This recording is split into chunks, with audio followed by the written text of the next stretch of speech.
İnsan təcrübəsinin dərin, mürəkkəb emosional qatlarını sənət vasitəsilə ifadə edən Georgiko tamaşaçını öz daxili dünyası və xatirələri ilə üz-üzə qoyur.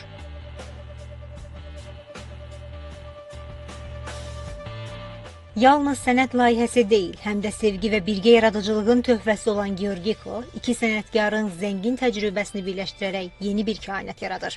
Həyatda olduğu kimi sənətdə də eyni yolu paylaşan cütlük iki təzad enerjini incə bir harmoniya ilə qovuşduraraq zaman və məkanın sərhədlərini aşan əsərlər hazırlayır.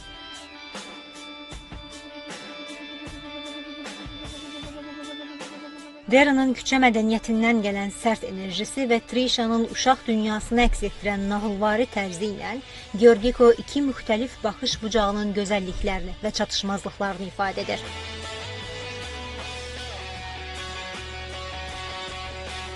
Amerikalı sənətkarlar dərin mənalar daşıyan uşaq obrazlarından istifadə edərək tamaşaçıya böyüdükcə daxilimizdə itən hissləri göstərir. Bu uşaqlar bəzən xaos sonrası şəhər mənzərələrində itmiş kimi təsvir edilir, bəzən də vəhşi təbiətdə səssizcə dayanaraq sanki harasa aid olmağa çalışırlar. Onlar nə danışır, nə də gülümsüyür, amma baxışlarında utancaqlıqla yanaşı bir hikmət gizlənir. Bu isə uşaqlıq dövrünün sadəcə oyun və gülüşlərdən ibarət olmadığını, eyni zamanda susqun baxışların arxasında gizlənən dərin müşahidə qabiliyyətini və kəskin duyğuları ehtiva etdiyini xatırladır.